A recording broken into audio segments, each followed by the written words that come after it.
안녕하세요. 승리한 상가족 여러분. 오늘은 사도행전 27장 15절에서 26절 말씀입니다.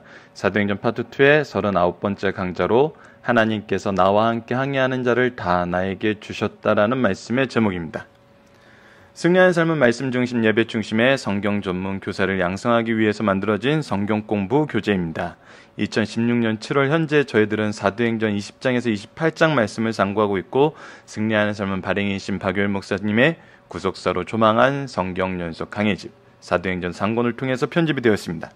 저들 전체 내용을 항상 살펴보면서 말씀의 흐름이, 말씀의 파도가 우리를 어디로 이끌고 있는지 항상 보고 있습니다. 그 부분은 주일날 업로드되는 위크스터디에서 저희들이 항상 나누고 있으니까 이 부분에 대해서 좀 더 궁금하신 분들은 어제 말씀의 강좌를 다시 한번 청취해 주시길 부탁드리겠습니다.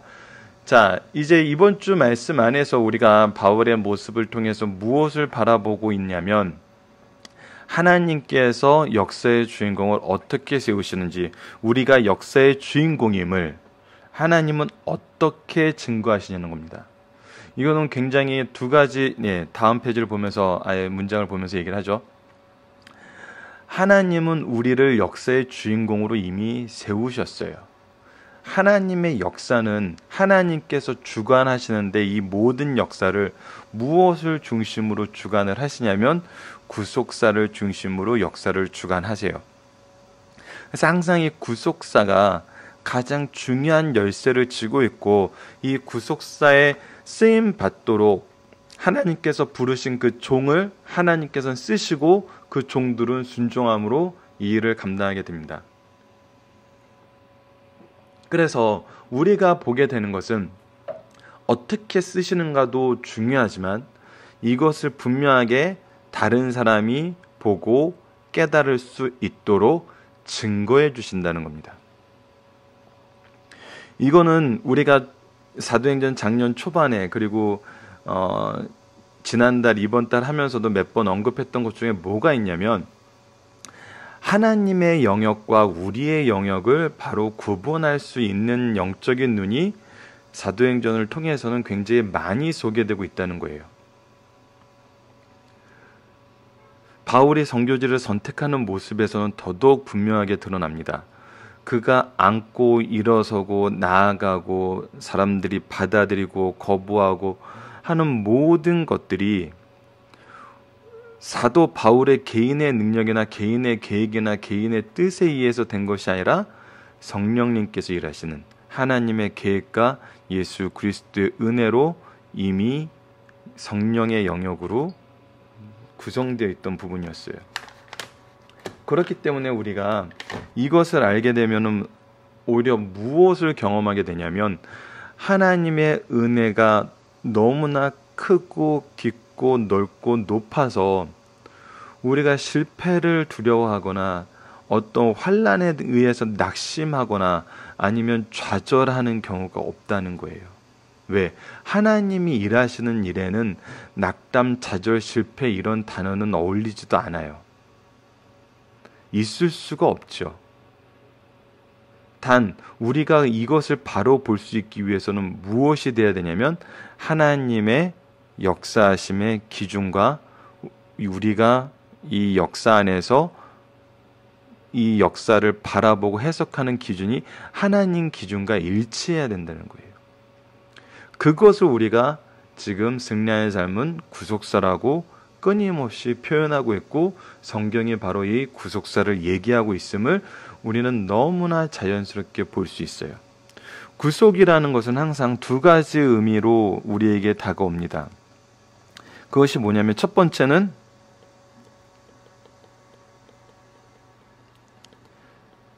영혼의 구원. 근데 하나님의 구원의 역사는 영혼의 구원으로 한정돼 있지 않나요? 두 번째는 우리 육신의 구원.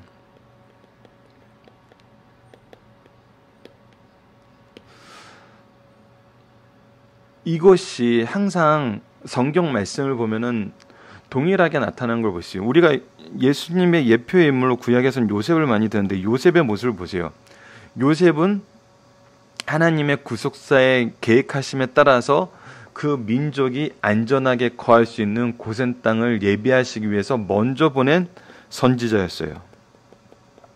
우리가 스데반의 설교를 통해서 사도행전 앞부분의 설교를 통해서 분명히 보여주는 내용은 뭐였냐면 요셉에게 꿈을 줬다는 것은 무슨 뜻이었냐면 이거를 우리가 너무나 좀 뒤틀어서 해석을 해서 아이들에게 가르칠 때 너희들은 꿈이 뭐야? 그럼 요셉처럼 착하게 살아야 돼. 이렇게 가르치는데 이거는 성경의 본래 의미하고는 좀 굉장히 거리가 있어요. 스데반의 설교를 기초로 보게 되면 무슨 얘기가 나오냐면 하나님께서 요셉에게 꿈을 주셨다는 것은 하나님의 구원의 계획이 요셉을 통해서 이루어진다는 거예요. 근데 형들은 그걸 어떻게 한 거예요? 그게 싫은 거예요. 하나님의 계획이 싫은 거예요. 그래서 이스라엘 민족이 얼마나 자주 얼마나 반복적으로 하나님의 계획에 반하여 하나님의 이 구원의 도를 전하는 선지자들을 얼마나 많이 죽인 것을 스데반이 얘기를 하고 결국은 예수님까지 죽인 것을 얘기를 하지만 그래도 하나님은 이 구원의 계획을 이루셨다는 거예요. 요셉을 통해서도 어떻게 했어요? 미리 애굽 땅에 보내셔서 하나님의 구원의 계획을 이루시겠어요. 그래서 고센 땅에서 그들이 그 민족이 그 가족이 민족을 이루게 돼요. 하나님의 구속사의 계획의 한 일환이에요. 하지만 이것을 통해서 동시에 누구를 구원했냐면 예굽 사람들과 그 일대의 모든 사람들을 구원했어요. 그 내용이 무엇이죠? 7년 풍년이 7년 흉년이 왔을 때 하나님께서 지혜를 주셔서 요셉으로 하여금 이 흉년을 대비하게 하셔서 그 지역의 모든 사람들을 구원하는 데 쓰셨잖아요. 그래서 하나님의 구원의 계획은 영혼 구원에 있고 이 구원의 계획은 단순히 영혼 구원에 한정된 것이 아니라 우리들의 삶의 구원도 여전히 포함하고 있어요. 근데 이것을 우리가 막 순서를 정하거나 이것을 우리가 하나님의 구원 계획은 항상 이런 식으로 일어나 이런 식으로 따라 그래서 영혼이 먼저 구원받고 육신이 먼저 구원받는 거야 이렇게 얘기할 수는 없어요. 하나님의 계획은 우리가 상상할 수 없는 그 지혜의 풍요로움 속에서 나타나기 때문에 이것은 우리가 하나님 뜻에 겸허히 무릎 꿇고 그분의 임재 앞에 우리의 모든 것을 내려놓고 순종할 때는 하나님께서 이것을 모두 하나님의 계획하심에 따라서 자연스럽게 이루세요. 다니엘의 경우도 마찬가지고 우리 다음 달에 상고하게 할 다니엘의 경우도 왕의 금신상에 대한 꿈을 해석할 때 하나님의 정말 능력을 드러내지만 동시에 다니엘을 통해서 누구를 구원해요? 바벨론의 모든 지혜자들을 구원을 해요. 느부갓네살의 칼 앞에서. 그러니까 하나님께서는 우리를 역사의 주인공임을 세상 권력자들 앞에서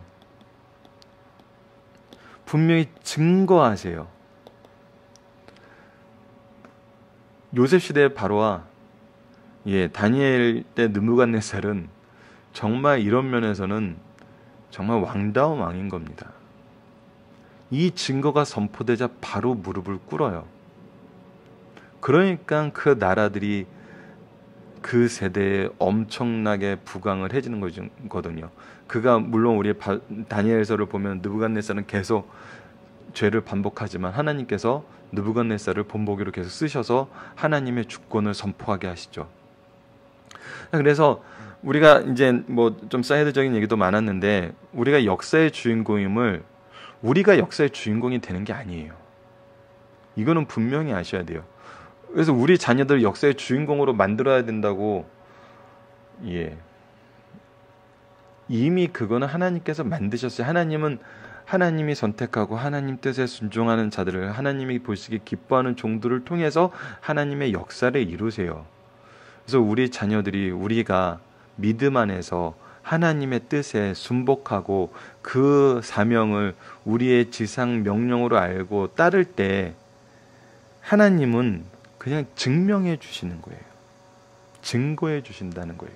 그 내용을 한번 보도록 하겠습니다. 오늘 본문 말씀이 그에 대한 내용입니다. 오늘 본문 말씀에 이제 도움이 되셨으면 해서 그랬던 게 뭐냐면 이제 지난주에 설명드렸던 대로 미항에서 베닉스는 그레데 섬에 있는 굉장히 가까운 거리예요.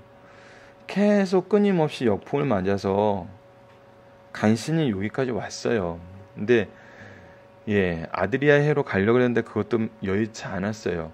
그래서 결국은 미양에 간신히 왔는데 바울이 봤을 때는 그동안에 이제 바다의 위협, 강의 위협 여러 가지 경험으로 봤을 때는 계속 이 역풍이 불고 있고 바람이 심상치 않아요. 그래서 미양에 머물자 그러는데 워낙 가깝잖아요. 워낙 가까우니까 이양이면 조금만 더 가면 정말 겨울 나기 좋은 지역이 있는데 제가 봐도 지도로 보니까 저라도 가겠더라고요. 이게 정말 시설이 잘 돼 있는 곳에서 지내는 거랑 시설이 정말 낙후된 데서 지내는 거랑은 또 수개월을 지내야 되는데 이건 큰 차이가 있거든요. 그래서 가는데 어떻게 돼요? 육지로가 이제 섬일 수도 있는데 어떻게 보면 이렇게 큰 광풍인 거는 이 북해 지역에서 바람이 전체적으로 불었을 수도 있다라는 생각이 들긴 하더라고요. 그래서 밀어내 버렸어요. 그래서 조그만 섬을 끼고 베닉스 아래에 있는 조그만 섬을 끼고 가는 것을 보게 돼요. 이제 사람들이 이제 덜컥 겁이 나는 게 그 당시에 이제 성경 말씀을 보면서 한번 얘기를 해보겠습니다.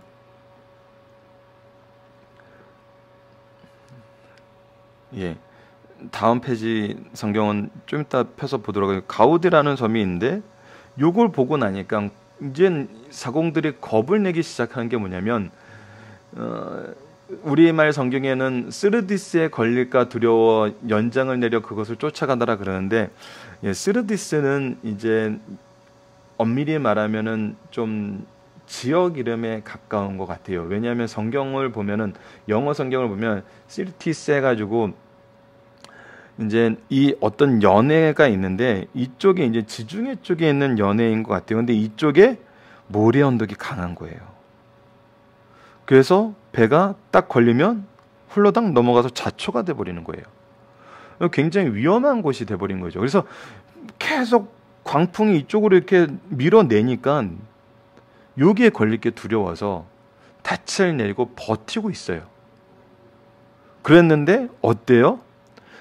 이 태풍의 중심지에 있는 게 아니라 가장 안 좋은 이 외곽 지역에 걸려서 계속 이 태풍 때문에 흘러다니는 것 같아요. 왜 그러냐면 태풍의 눈 안에 들어가면 하늘이 보이고 좀 맑거든요. 근데 이 태풍, 돌풍이 도는 이 회립바람 안에 있으면은 해도 안 보이고 하늘도 안 보이는 그런 상황에 놓이게 돼요. 그래서 이 닻을 내렸는데 연장을 내렸다는 게 이제 닻이거든요. 배의 앵커거든요. 내렸는데 이것이 이제 무게 중심을 잡아주는데 바람이 워낙 강하니까 배에 이렇게 휩쓸려 가는 거예요. 배에 이렇게 휩쓸려 가는 거예요. 어디로 가는지 모르게 휩쓸려 가는 거예요. 극도의 공포 속에 머물러 되는 거죠. 이젠 이거는 죽느냐 사느냐의 문제로 귀결돼 버렸어요. 자, 지도는 이 정도로 보고 우리가 본문 말씀을 보도록 하겠습니다. 배가 밀려 바람에 맞춰 갈 수 없어 가는 대로 두고 쫓아가다가, 그러니까 바람을 맞춰 간다는 것은 그 당시에 이제 돛담배들은 이 전문 용어로 무슨 선이라고 그러는데 그건 기억이 안 나고, 물론 이거보단 더 큽니다. 근데 노를 젓지 않아요. 노를 젓지 않고 바람이 불 때 이것의 방향을 틀어서 내가 원하는 방향으로 가는 동력을 얻는 거예요. 그래서 이것을 바람을 맞춰서 이것을 돌려야 되는데 좀 정신이 없는 거예요. 너무 큰 광풍이 불어서 맞출 수가 없는 거예요. 그래서 이제 아예 돛을 내렸어요. 이게 잘못하면 오히려 배가 뒤집힐 수 있을 만큼 돛이 굉장히 크잖아요. 그 옛날 배들 보면은. 그러니까 아예 내리고 그냥 바람이 가는 대로 그냥 쫓겨가고 있어요. 그냥. 근데 가우디라는 작은 섬 아래로 지나 보니까 이제 아까 섬 아래 이제 우리가 원래 가냐면 벨렉스 항구 아래쪽에 있는 가우디 섬을 이제 보게 되는 거예요. 거기에서 간신히 거루를 잡았어요. 거루를 잡았다는 것은 구명정이에요. 보통 배를 보면은 배가 이렇게 모선이 있으면 옆에 구명정을 보통 이렇게 매달아 놓죠. 여기 이렇게 나무 이렇게 해서 배를 문제가 생겼을 때 이렇게 쇠사슬이나 줄로 이렇게 쭉 내려서 빨리 탈출할게 여기에 매달았는데 배가 너무 심하게 흔들리니까 어떻게 돼요? 이것이 끊어져서 이 구명정을 놓칠 수 있어요. 이러면 정말 큰일 나는 거예요. 예, 그냥 바다에 뛰어들어야 돼요. 근데 이거는 굉장히 위험하거든요. 아니면은 잘 매달려 있다 그래도 풍랑이 너무 심하니까 계속 흔들려서 모선에 부딪혀가지고 파손이 될 수 있어요. 모선도 파손될 수 있고 이 구명정도 파손될 수 있어요. 그래서 어떻게 하냐면 거루를 잡아 끌어올려서 지금 지저분하니까 배를 본선에 딱 안착시키고 본선에다 고정시키는 거예요. 이렇게 되면은 배를 잃어버릴 걱정도 없고 움직이면서 파손될 걱정도 없는 거예요. 그래서 전체에 둘러감고 스르디스에 걸릴까, 아까 스르디스 설명드렸죠. 두려워하여 연장을 내리고 그냥 쫓겨가더라. 그래서 무게중심만 놓고 막 흘러가는 거예요. 그러다가 좀 약해지면 이 자리에 머물러서 이 모래 언덕, 스르디스에 있는 모래 언덕에는 걸리지 않게 그 자리를 되도록이면 지키길 원하는 상태에서 그냥 버티고 있는 거예요. 근데 풍랑으로 인해 짐이 애쓰다가 배에 짐이 많은 거예요. 이 짐이 많은 건 안타까운 얘기지만 세월호 문제에서 우리가 하도 배에 대해서 많이 들어서 이미 알죠. 배는 용골이라는 이 용골이 있고 그래서 중심이 돼요. 그리고 여기서 저번에 얘기했던 대로 평행수라는 게 있어서 배가 안착되게 만들어요. 그래서 오뚜기가 쓰듯이 계속 좌우로 흔들어도 오뚜기가 쓰는 것처럼 쓸 수 있게 만들어요. 그래서 이쪽에 무게중심이 굉장히 있어요. 그래서 무게중심이 아래에 있어야 돼요. 근데 짐들은 어디 실어요? 이 안쪽에 실어요. 이 위쪽에. 그럼 무게중심이 아래와 위가 똑같아져요. 그럼 파도가 치면 어떻게 돼요? 무게중심이 아래에서 못 잡아주기 때문에 배가 뒤집어져 버리는 거예요. 참 우리에게 안타까운 기억 때문에 슬프긴 하지만 그래서 우선은 이게 이제 목숨에 관련된 문제가 돼 있어요. 그래서 첫 번째 짐을 버려요. 그래서 이 아래의 무게를 맞춰줘요. 근데 짐을 다 버리진 못해요. 왜냐하면 배를 유지하는 최소한의 연장과 배 안에서 쓸 수 있는 어떤 그런 기구들은 보관을 해놔야 돼요. 그래야지 배가 파손되고 망가진 상태에서 폭풍이 끝나면 다시 보수를 하고 이것을 고쳐서 나가든지 여러 가지 배에 문제가 생겼을 때 그것을 할 수 있고 배에서 생활하는 여러 가지 필수적인 이제 그런 선반이라든지 어떤 이렇게 하여튼 무게가 나는 모든 것이 있는데 그것들을 버려버리는 거예요.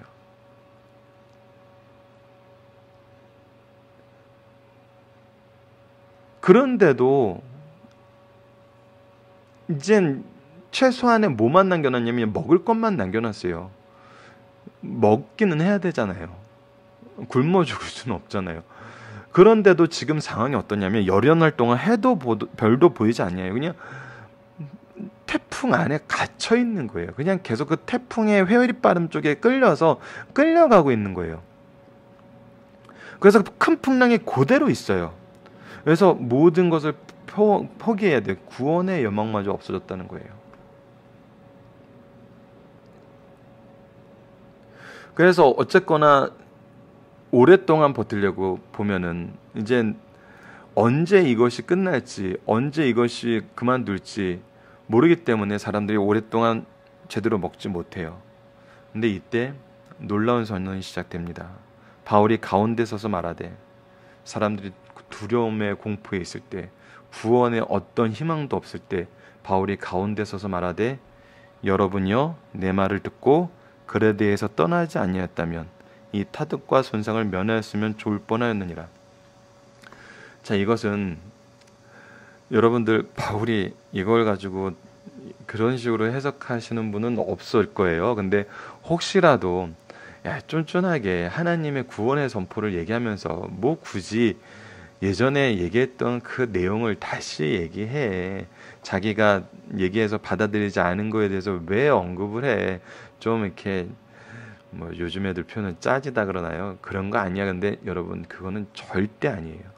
이것은 굉장히 중요한 의미가 있어요. 바울은 백부장에게 얘기를 했었고 주위에 있는 몇몇 사람들이 그 얘기를 들었을 거예요. 그리고 백부장은 선주와 선장의 말을 듣고 그레데 섬에 미항에서 떠나 베닉스 항으로 가려 그랬어요. 그럼 많은 사람이 모를 수 있어요. 근데 바울이 이 얘기를 하는 것을 아는 사람은 있어요. 즉 바울이 이 얘기를 하는 것은 첫 번째는 이들의 잘못을 지적을 해줘야 돼요. 왜? 그래야 순복을 해요. 두 번째, 첫 번째 이 얘기를 못 들은 사람들에게는 바울이 이런 얘기를 했었어? 선장과 선주와 백부장이 이 얘기를 들었었어? 근데 바울의 의견을 묵살하고 가다가 우리가 이런 상황에 처했어? 그러면 우리가 신뢰할 수 있는 사람은 누가 되는 거야? 지금 바울이 선장과 선주와 백부장보다 더 신뢰할 수 있는 사람으로 사람들에게 인식되게 되는 거예요. 즉 바울은 앞으로 얘기할 그 내용을 사람들이 바로 받아들일 수 있게 그들의 마음을 회개할 수 있도록 그들의 잘못을 깨달을 수 있도록 지적하고, 두 번째는 그의 말이 신뢰할 수 있는 말임을 보여주기 위해서 이 얘기를 한 겁니다.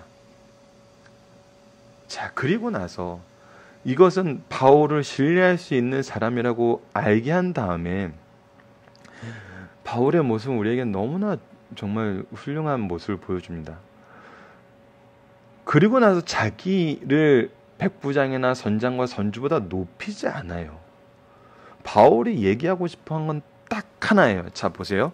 내가 너희를 권하노니 이제는 안심하라. 너희 중 아무도 생명에는 아무런 손상이 없겠고 오직 배뿐이니라.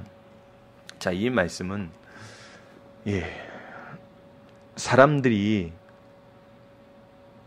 요즘에 좀 이렇게 살 바에는 부자로 살고 하루라도 부자로 살고 죽고 싶어 그러는데 그거는 그때 생각이에요. 사람은 생명의 문제 앞에 놓이게 되면은 결국은 내 생명이 구원받느냐 구원받지 못하느냐로 귀결되는 인생이에요. 그것은 죽음이 우리에게 주는 공포고 죽음이 우리에게 주는 정말 그의 파워예요. 그리고 우리는 이 죽음을 두려워하는 존재로 창조받았어요.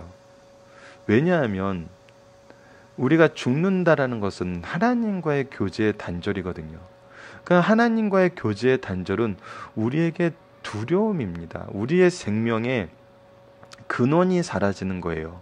그래서 그것이 하나님이 없으면 결국은 아무것도 아닌 게 돼요. 우리의 인생은 그것을 자연스럽게 느끼게 돼요. 그래서 이 배의 모습을 보면은 인간이 지금은 가장 크게 생각하는 거지만 가장 중요한 것과 가장 크게 생각하는 것은 다름을 이 풍랑 속에서 경험하게 돼요. 자, 이 배가 왜 출항했겠어요? 짐을 싣고 있어요. 짐은 뭐에 쓰는 거죠? 우리가 상업 활동을 하면서 재산을 늘리는 데 쓰는 거예요. 재산을 늘리기 위해서 이 배에 짐을 실었어요. 하지만 이들이 처음 버린 것이 뭐예요? 짐이에요. 재산이 우리에게 중요한 게 아님을 알아요. 본능적으로 알게 돼요. 두 번째는 그래도 우리가 우리의 생명의 유지를 위해서 이후의 생명의 유지를 위해서 기본적으로 갖추고 있는 배의 기구들이에요. 우리 삶 속에 그런 게 있어요. 이것은 우리가 최소한의 삶을 영위하기 위해서 지켜야 할 부분이라는 게 있어요. 근데 그것도 버리게 돼요. 이제는 무엇에 대한 희망만 가지고 있어요? 생명에 대한 희망만이 그들의 정말 절실한 문제예요.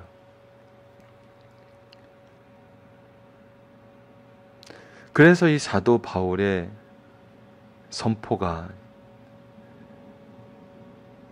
정말 굉장히 중요함을 우리에게 깨닫게 해요. 생명의 구원이 우리 인생에게 가장 중요함을 사람들은 결국 그 모든 과정이 어땠든 간에 그것을 직면하게 되면 알아요. 그리고 이 생명의 구원이야말로 오직 누구 손에 있음을 알게 돼요. 23절입니다. 내가 속한 바 내가 섬기는 하나님의 사자가 어젯밤 내 곁에 서서 말하되 생명의 구원은 하나님께서 선언하심을 알게 돼요. 바울아 두려워하지 말라. 내가 가이사 앞에 서야 하겠고. 자, 하나님께서 여러분들에게 구원의 생명의 보장을 해주신 이유는 뭐냐면 첫 번째, 바울이 가이사 앞에 가야 된다는 거예요. 예루살렘에서 하나님께서 예수님께서 분명히 얘기하셨던 건 뭐였죠? 예, 네가 예루살렘에서 복음을 전한 것처럼 로마에서도 전하는 거였어요. 그러나 2년 후에 바울이 상소를 해서 가이사 앞에 가게 돼요.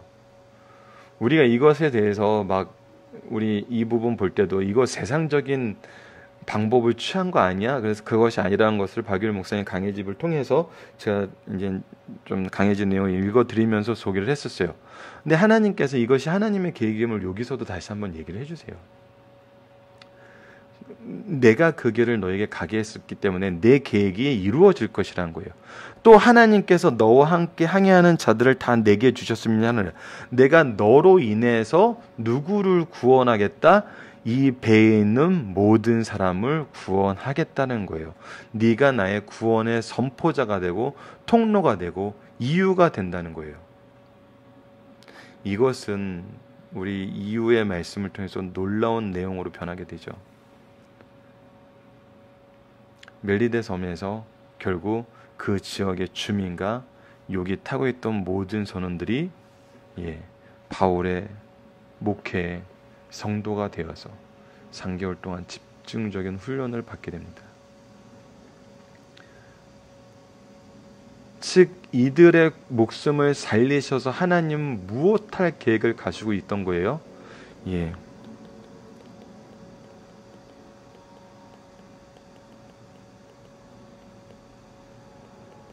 복음을 전파할 계획을 가지고 계셨던 거예요. 이것이 하나님께서 바울을 통해서 이 사람들을 살리신 목적이었던 겁니다. 그러므로 여러분은 안심하라. 하나님의 계획이 선포됐어요. 이것은 반드시 이루어져요. 이제 안심할 수 있어요. 나는 내가 말씀하신 그대로 되리라고 하나님을 믿노라.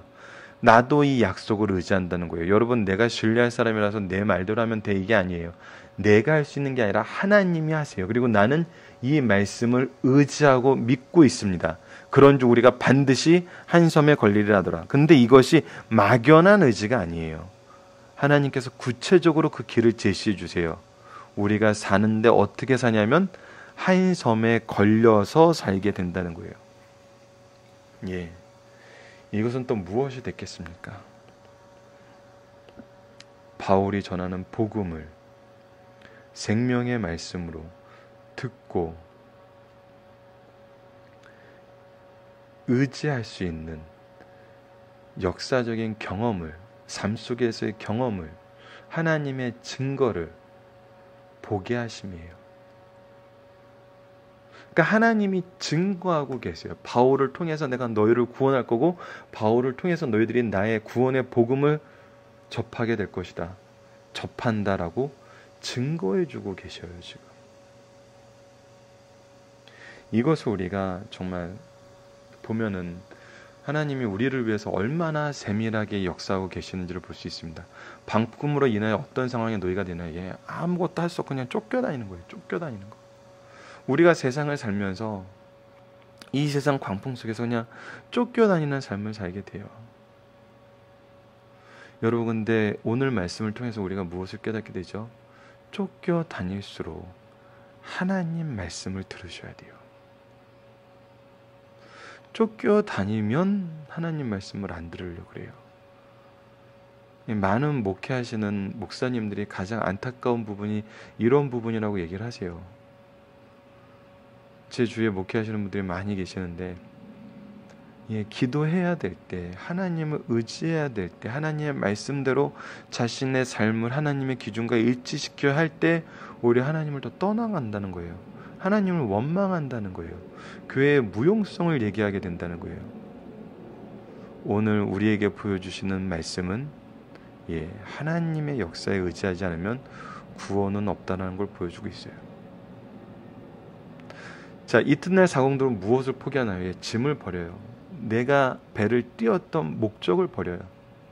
이거는 중요한 목적이 아니에요. 내 목적이 가장 중요한 건 아니라는 거예요. 이것이 우리가 인생을 살면서 계속 봐야 되는 부분이에요. 내 목적이 가장 중요한 것은 아니에요. 하나님께서 가장 중요하게 생각하시는 건 우리의 생명이에요. 우리의 구원이에요. 하나님은 바울을 통해 무엇을 선언하십니까? 그 선언하신 이유는 무엇이며 무엇을 이루려 하시나요? 우선 가이사랴에 가게 하셨다는 것은 하나님의 계획이고 이 계획을 이루시는 거고 이 계획을 위해서 이 계획을 통해서 너희들도 구원하겠다는 거예요. 그러니까 하나님의 이 모든 일은 구원사라는 거예요. 바울이 로마로 가는 거, 너희들이 이 배에서 풍랑을 만나서 목숨에 대해서 희망이 끊어지고 있으나 내가 바울을 너희들 가운데 있게 한 거, 너희들을 위한 구원의 계획이라고요. 바울은 하나님의 말씀에 어떻게 반응하나요? 내가 믿느니 여러분도 믿으십시오. 그리고 이것을 하나님께서 분명히 이루심을 제가 지금 여러분께 소개하는 것을 통해서 여러분이 경험하게 될 것입니다. 그래서 한섬의 권리라고 얘기를 해요. 자, 중심사상을 하나씩 보도록 하겠습니다. 백부장 율리오는 미항을 출발할 때 언제 출발할 것인지에 대해 자기 독자적으로 결정한 것이 아니라 다수의 의견을 듣고 규합한 합리적이고 민주적인 절차를 따랐어요. 제가 봐도 갔을 것 같아요. 이때 바울이 출항을 반대하는 편견 없는 충고를 했어요. 이거는 편견이 없는 충고였어요. 굉장히 중요한 아이디어였어요. 근데 백부장 율리오가 어떤 이해관계가 있는 이들의 충고에 귀를 기울였으므로 미항에서 배가 출항하여 얼마 못 가서 광풍 유라굴로를 만나게 됐어요. 우리의 삶 속에도 이해관계를 떠나 바른 충고를 하고 받아들이면 자신과 이웃에게 유익을 주나 이해관계로 인하여 상황을 잘못 판단하여 결정하면 자신과 이웃에게도 예기치 못한 큰 손상을 줄 수 있다는 사실을 가르쳐줘요. 우리가 일할 때는 순수하게 일해야 돼요. 그리고 순수하게 일하는 사람은 순수하게 일할 수 있도록 배려를 해주는 것도 성도들 입장에서는 굉장히 중요합니다. 근데 우리의 신앙생활도 그렇고 사회에서도 그렇고 우리가 영적인 조언을 해주는 것도 그렇고 아니면 육적인 세상적인 조언을 해주는 것도 그렇고 근데 그게 이해관계로 하게 되면은 잘못된 판단이 나오기 쉽습니다. 두 번째입니다. 승선한 사람들은 생명의 위협을 느끼기 전에는 자신의 목적과 재산을 포기할 수 없다는 것이에요. 그러나 생명의 위협이 실감나자 물건 짐을 받아 버렸어요. 이것은 중요한 게 아니에요. 이건 핵심적인 게 아니에요. 결국은 살 소망도 없다는 사실을 깨닫게 돼요. 이제 내가 생명의 소망도 사라지는구나. 그러나 하나님의 사람은 이 위기 속에서도 하나님께서 자신에게 로마로 가서 할 일을 약속하셨기에 하나님께서 약속하신 이 일을 반드시 이루신다는 거예요. 하나님의 계획은 이루어진다는 거예요. 그래서 하나님의 계획이 있기 때문에 우리는 불안해하지 않는 거예요. 확신이 있는 거예요. 믿음이 있는 거예요. 약속의 말씀을 믿고 하나님과 영적 교통, 기도를 할 수 있었어요. 바른 생명력 있는 믿음은 위기의 순간에도 약화되지 않으며 더 능력 있게 역사한다는 사실을 가르쳐주고 있습니다. 마지막 세 번째입니다. 믿음을 가진 사람들은 그 믿음으로 자신에게 임한 환난을 이겨낼 뿐 아니라 그 믿음의 근거한 소망으로 절망에 빠진 사람들을 구해낼 수 있음을 보여줍니다. 하나님께서 우리를 통해서 항상 구원의 계획을 실천하세요. 우리는 죽이는 사람이 아니에요. 살리는 사람이에요. 우리는 검사가 아니에요. 변호사예요. 우리는 재판관이 아니에요. 선지자일 뿐이에요. 제사장일 뿐이에요. 왕으로서 하나님의 일을 할 뿐이에요. 이것을 우리가 아셔야 돼요. 재판관은 하나님 뿐이십니다. 예수님 뿐이세요. 바울 사도는 하나님께서 이미 주신 말씀을 굳게 믿음으로 환난을 이기고 있을 때 하나님께서 말씀으로 그 믿음을 거듭 확인시켜 주셨어요. 지상의 상에서 바울을 믿음이 바라는 것들의 실상으로 나타날 때 절망에 빠져 희망 없는 그들에게 자신 있게 소망의 메시지를 전할 수 있었어요. 우리들도 바울 같은 믿음으로 소망이 없는 저 영혼들을 구조하라는 의미가 있는 말씀입니다. 여러분 살펴보기 정답은 카페를 통해서 확인해 주시고요. 적용하기입니다. 우리를 통해 구원의 역사를 이루시는 하나님은 무엇을 위해 그리고 어떻게 일을 이루십니까? 하나님의 계획을 위해. 하나님의 계획은 뭐예요? 구원이에요. 생명이에요. 구속사를 전하는 거예요. 예수 그리스도의 복음을 듣는 거예요. 이들이 그냥 베릭스 항에 머물렀으면 사도 바울의 목회의 성도가 될 수 있었을까요? 회중이 될 수 있었을까요? 아니에요. 환난이 우리를 어떻게 만드냐면 하나님의 구원에 들어가는 통로가 되게 하나님께서 활용을 하세요. 하나님의 사랑과 하나님의 계획하심을 볼 수 있는 겁니다. 그래서 하나님은 이 일을 하나님의 방법대로 이루세요. 우리의 방법이 아니에요. 그래서 우리는 하나님의 방법을 따르면 되고 하나님의 역사를 의지하면 되고 그 믿음이 우리에게 승리하게 하시는 것을 경험하고 기뻐하면 돼요. 그 안에서 우리는 항상 기뻐하며 수고하며 기도하는 것이죠. 말씀을 기초로 기도하기를 통해서 마치겠습니다. 하나님, 우리에게 하나님께서 주신 소명이 있다는 것이 얼마나 큰 은혜이며 승리의 표징이 되는지 깨닫게 하심을 감사합니다. 이 소명을 이루시는 하나님을 의지하게 우리는 멸시 속에서도 환난 속에서도 믿음을 가지고 나아가 주님의 이루심을 경험하며 찬양하며 영광 가운데 기뻐 춤출 수 있도록 있음을 고백합니다. 주님, 우리를 이끄시고 주의 뜻을 이루는 데 사용하여 주소서. 예수님 이름으로 기도드립니다. 아멘.